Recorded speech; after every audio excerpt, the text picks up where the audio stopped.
It is official. Welcome to Mauritania! We did it! Through one of the most chaotic and confusing borders that we've heard we will encounter. Maybe not the hardest, but a bit confusing. Took us, what, a little over 3.5 hours? 3.5 hours. To leave Morocco and enter Mauritania. I want to say this up front. The people at this border, the officers, all the people that we encountered were super kind, helpful. They were nice to us. They were excited to meet some Americans. Americans come through this border, I don't know, I guess, if it's daily, but maybe a couple of week, a couple of month. And but they're so kind and nice to us. Yes, they were incredible.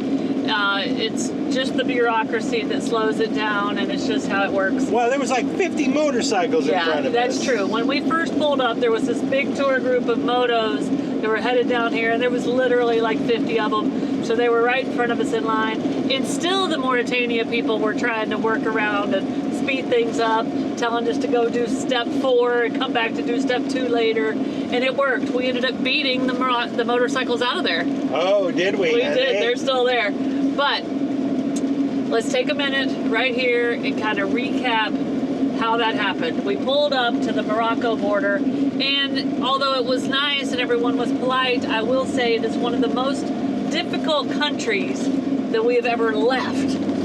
They made it hard to leave. Almost harder to leave than it was to enter. We had to do the x-ray scan. The guards wanted to take a look in the van. There was several steps of paperwork going back and forth. So that took about an hour, we decided. 45 minutes, I think, just to leave Morocco. And then we get up to Mauritania. And thankfully, on our Facebook group that we use for West Africa Overlanders, somebody a couple of months ago posted a really nice map with a lot of really cool information about the steps of the border. Thank you guys, super cool. Yeah, that was super cool. So we just followed the steps, and we're in. We're in. We're in. We're in. We did it. So if you don't know and you haven't watched any of our border channels, it is difficult to film things at any immigration point or any border or any embassy, things like that. So any footage you're getting to see of this was just from our dash cam, because our cameras, they don't come out when we're at the borders. It's just the way it is. But we are in Mauritania. We have to decide how far we're going to try to drive tonight. But it is white, duny, soft sand, some sort of little green desert plant everywhere. And the road is mediocre, but it's okay. And we did it! We're in Mauritania!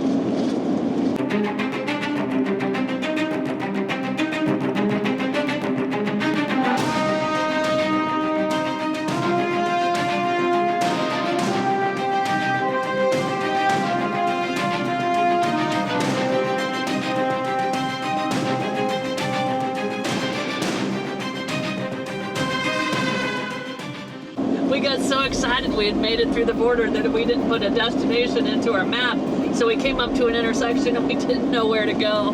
But anyway. Also, there's often military police right after the border, so we had to get with them. Yeah. So anyway, we're back. What you need to know is me and Curt are checked into Mauritania officially. The van is officially checked into Mauritania. But our plans here are basically just to drive through. We think it'll take us 2 days and 1 night to drive through, because all it is this desert stuff. And I'm sure there are beautiful parts of the desert, but it's not an easy travel lifestyle with a van to go, especially when it's windy and the cats don't like the desert. So we're just driving straight through Mauritania. So soon we'll be in Senegal. But for now, we're just going to try to find somewhere to sleep.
So it did not take too long in Mauritania for the roads to turn absolutely terrible. And we have been getting beat up, and the van is getting beat up, and the cats are getting beat up. And every once in a while we come on a little smooth section, but mostly it's just the asphalt's torn up. There's potholes, there's ridges, there's bumps, there's a steep shoulder. There's a lot of things that are just making this a miserable ride. And we have about 40 minutes left to get to our potential camp spot, and all of our nerves are frayed. Of course, we've already had the stress of a border crossing, and prior to that we did about a 3-hour drive. But we just came through a little town, and the dwellings here, well, they're very humble, and they're really small too, and they're made of all different kinds of materials, from tin to wooden pallets to sort of old abandoned campers to tents and all that type of stuff. But there's goats around, and the goats seem to be able to thrive because a lot of them look fat. But as we were coming through the little village, we could see some of the little shops and stores. So some of the fuel looked like it was in jugs, and yeah, it was just a really kind of humble little village. So we're headed through Mauritania, and we're in the desert. We've seen a couple camels. I don't think we've filmed any. No, we didn't catch a lot of goats. But right now, guys, we are just trying to get our camp spot to give ourselves and our kitties a little break before, well, we got to do this again tomorrow. Take the next right. See an entrance, do you? Your destination is on the right. Right here. Well, yesterday, you guys know, we crossed the border into Mauritania. We drove about 2 hours, maybe a little over, on some really rough roads, and it really wore us down. But I think it's a good setup for what's to come farther south along this west coast of Africa.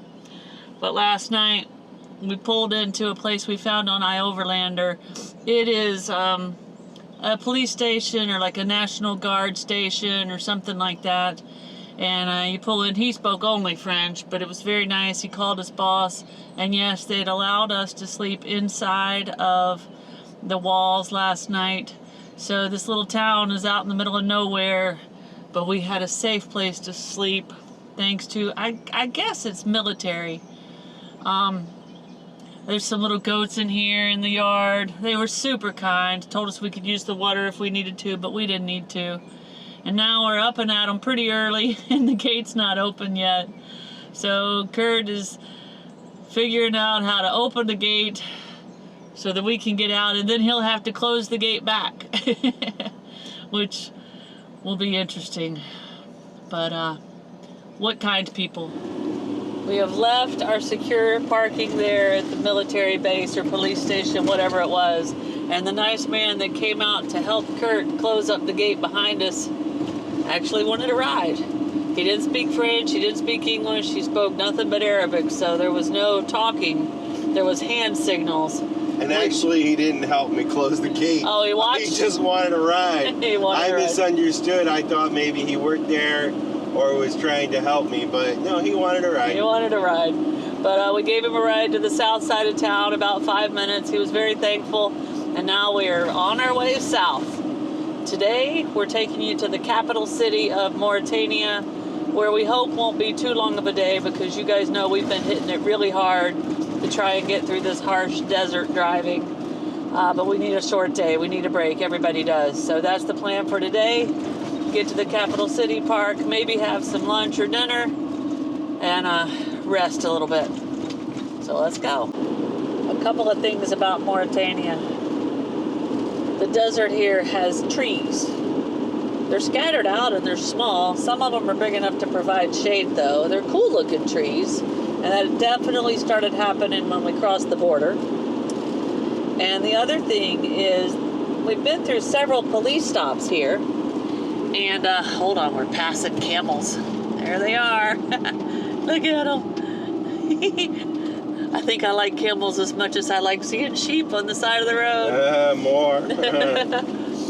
Anyway, there's several police checkpoints or military checkpoints, and during all of our research that we did to prep for this, we learned that at these checkpoints, they ask for something called a fiche. Now, I believe fiche in French translates to form. So they ask for a form. But what that form is, you kind of make it yourself, and it's just a list of all of your passport number, your country of residence, your full name, your birth date, things like that, when your passport expires. And you get stopped, and we've been told a few times, fiche. It's all they say is fiche.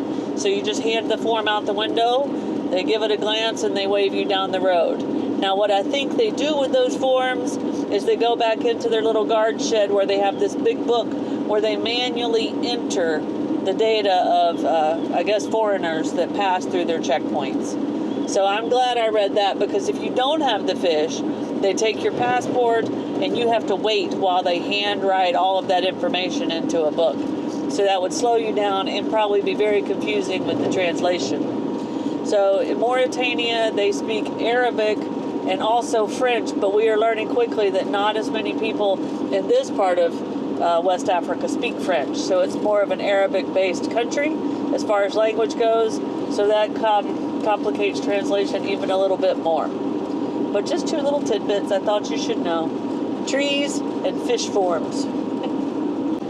We've been seeing camel crossing signs since around the Marrakesh area of Morocco. And we've seen them out in the fields, and one time we saw them fairly close to the road, but we just saw our first camel cross the road.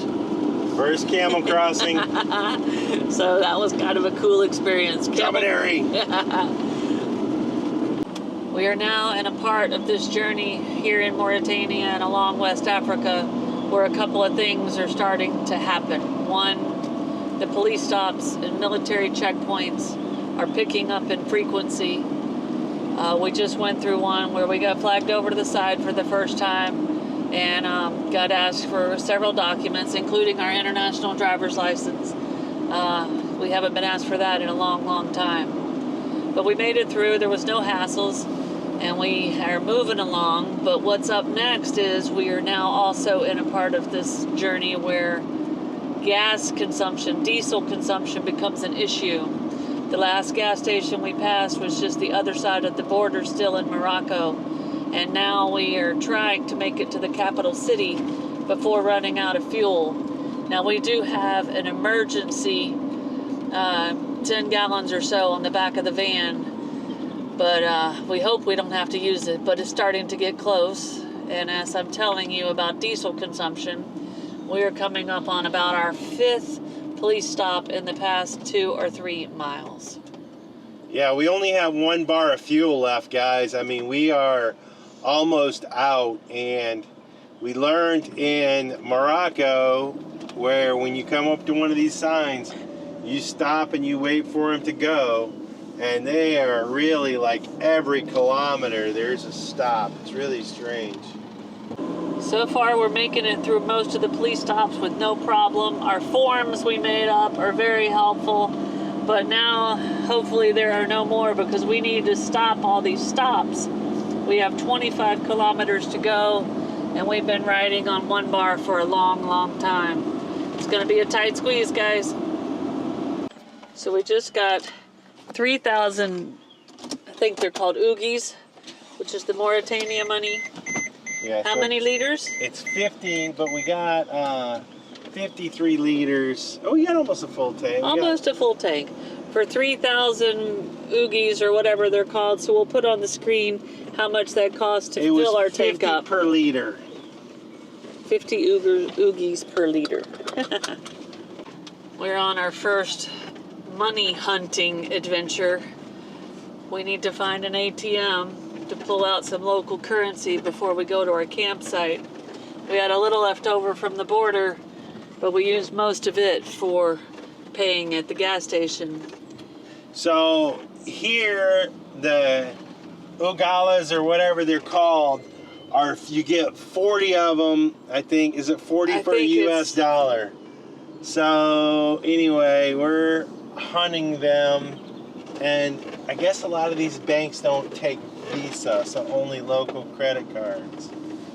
So it looks kind of chaotic around here in the capital city. Well, the security guard at the bank we just stopped at pointed to a red building across the street and told Curt the Visa. Over here. So we're gonna go see, we're gonna go find out. And normally, you guys may know if you've been following our journey, I'm usually the ATM jumper outer. But to be honest, I'm a little You're a little nervous. A little nervous here, so Curt's gonna do the ATM until I get acclimated to West Africa life. I got 8,000. 8,000. Okay. Hey, you couldn't see it coming. You might have thought it, but you couldn't change it. Hey, it's not right or wrong. It's about trying, find the silver lining. Rain and fire, highs and lows, you name it. Cold and warmth, laughs and cries, you have it. The world goes by, and by the time it does, you missed it. You didn't see it, flew by. 'Cause time's not waiting for me or you. You will miss it if you don't catch it in time.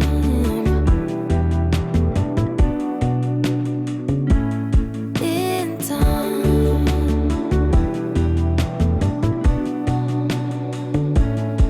Say yes rather than no.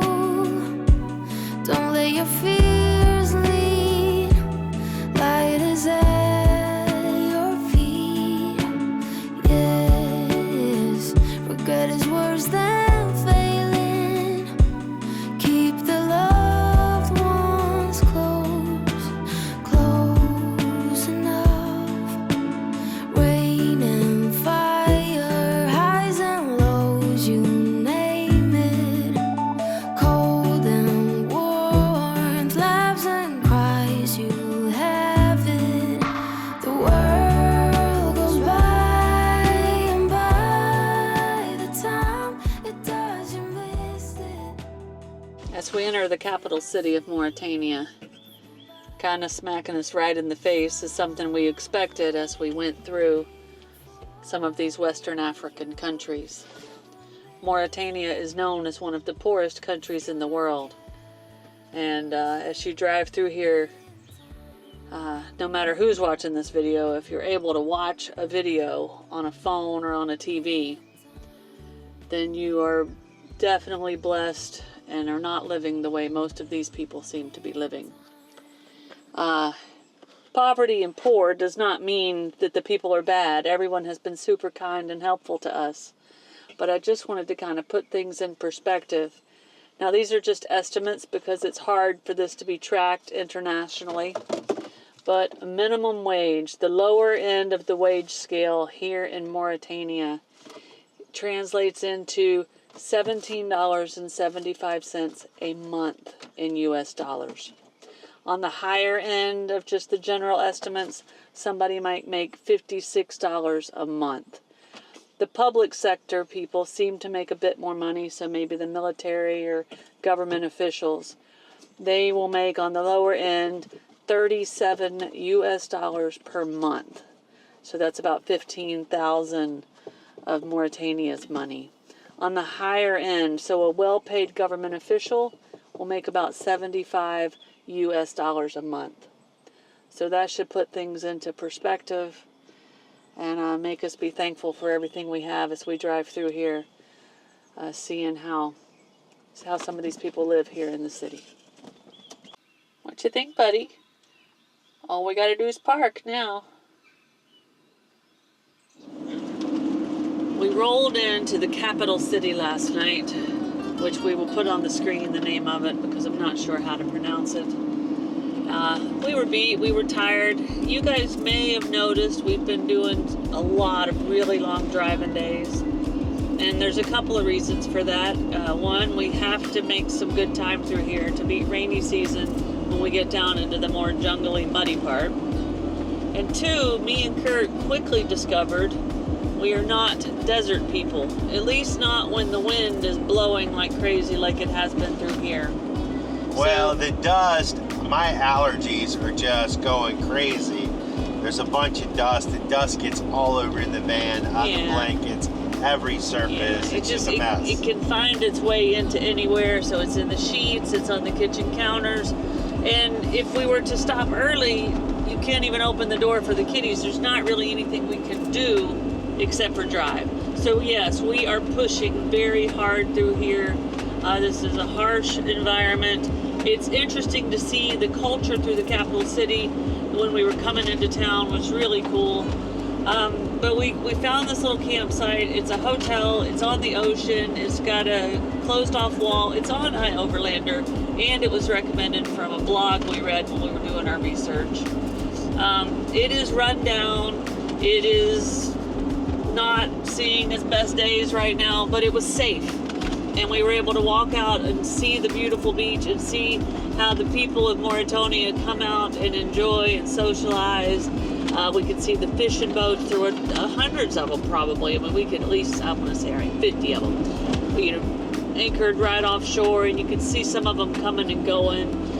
And it was just really nice. You saw the football, the kids playing football, the husbands and wives coming to see sunset. So it was interesting to see how that goes. But we got a really, really early start this morning. Well, there was also some donkeys and horses and camels on the beach, and it was fun to see people playing on the beach, and of course the fishing culture. We had a nice view. So we got a really early start this morning because we hope, we'll have to see how the day goes, but we hope we can make it to the border of Senegal where we will start to leave some of this sand. It was dark when we were leaving. We drove through the port areas. We learned quite a bit about, because we asked the Google person, the Google search, we learned quite a bit about Mauritania and their exports. They have a lot of natural resources like iron ore, gold. We passed some cement plants. They make flour. They make copper, animal feed. Yeah, they have a lot of exports, and they're working on trying to diversify to stabilize their economy more.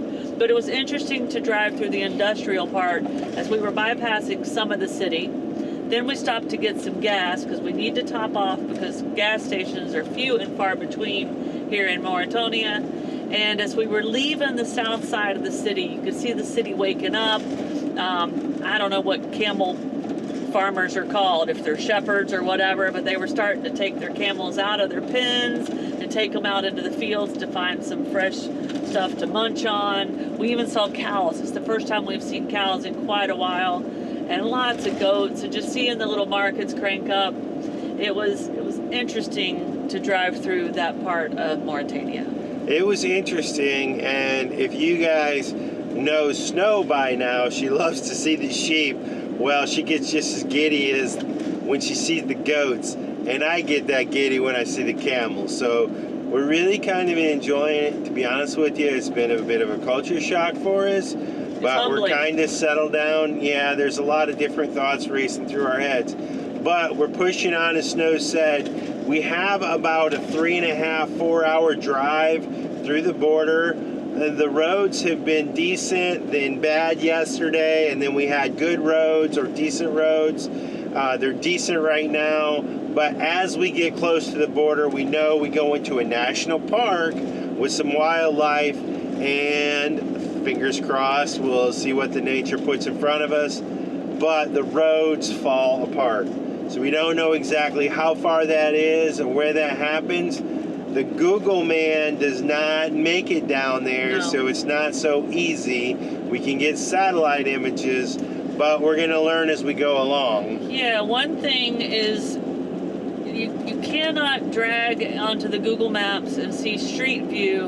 We haven't been able to see it anywhere in Morocco or in Mauritania. So I don't know if it's some sort of restriction the government has or what. You can see satellite view, but you cannot see street view. As soon as we cross the border into Senegal, we were looking last night, street view comes back.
Ladies and gentlemen, we have a cow jam.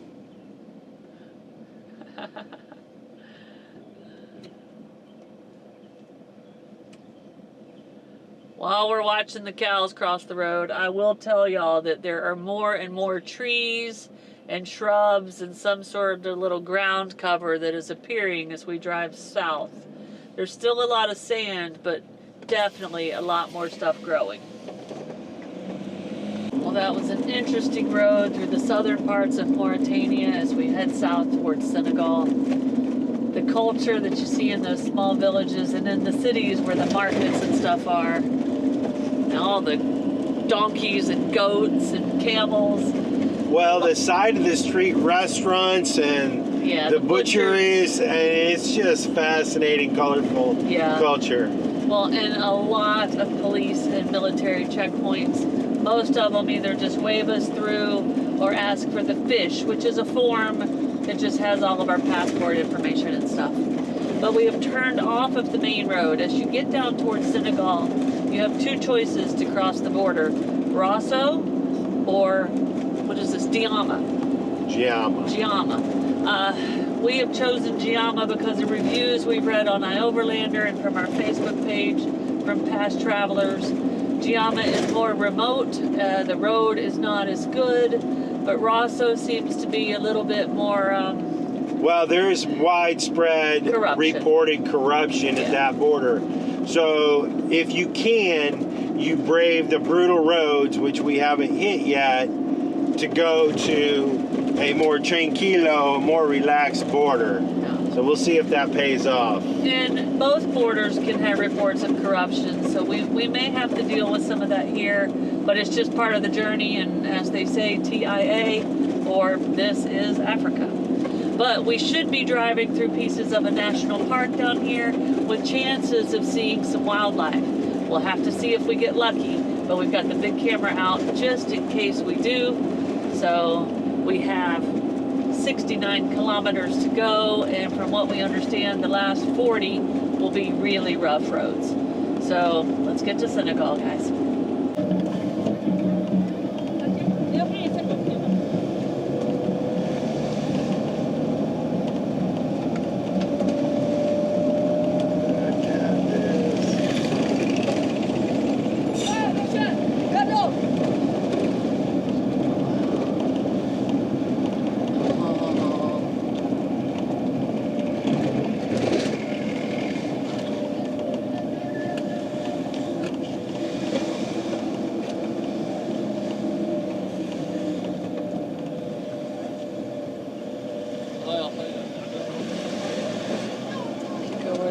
I think we go right. think so. Yeah. Good through here. This is it. Watch that guy sitting there sawing with his sharpening machete. You're good over here. Straighten it out. You're good. We're out here fishing. We're washing clothes. You want to get your car washed? Get laundry done? You're washing clothes. Video protected.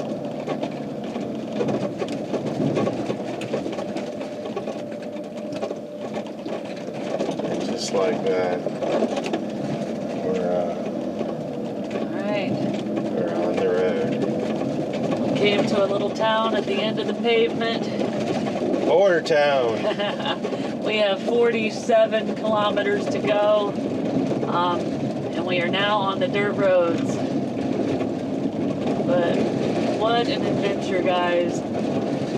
What an adventure this is going to be. It's already amazing. Bird over there. There's one, there's two right there. Yeah, there's a bunch of them. Are they lapwings? I think they are. Alright, we're watching for warthogs. It'll be our first warthogs if we see them.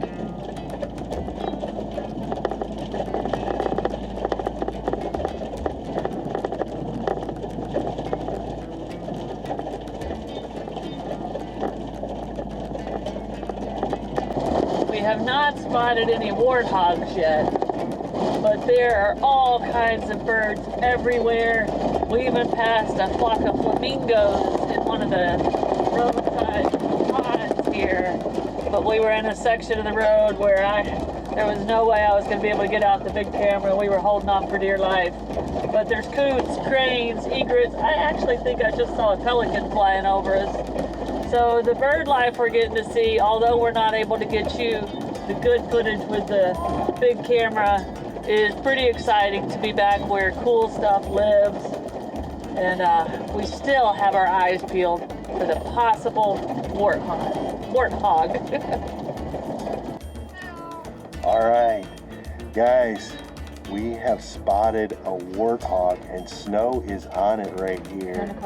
She's got the big camera going, and he's rolling around over there in the mud, and of course he's got his big old tusks out front, and yeah, he's just taking, oh, here's a baby coming over here from the left.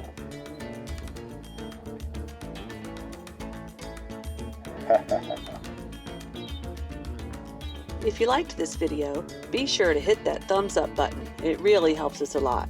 And if you want to see more of our videos, be sure to subscribe to our channel and hit that notification bell so you know when new videos come out. We'll see you guys in a few days from somewhere out here in the world. Cheers.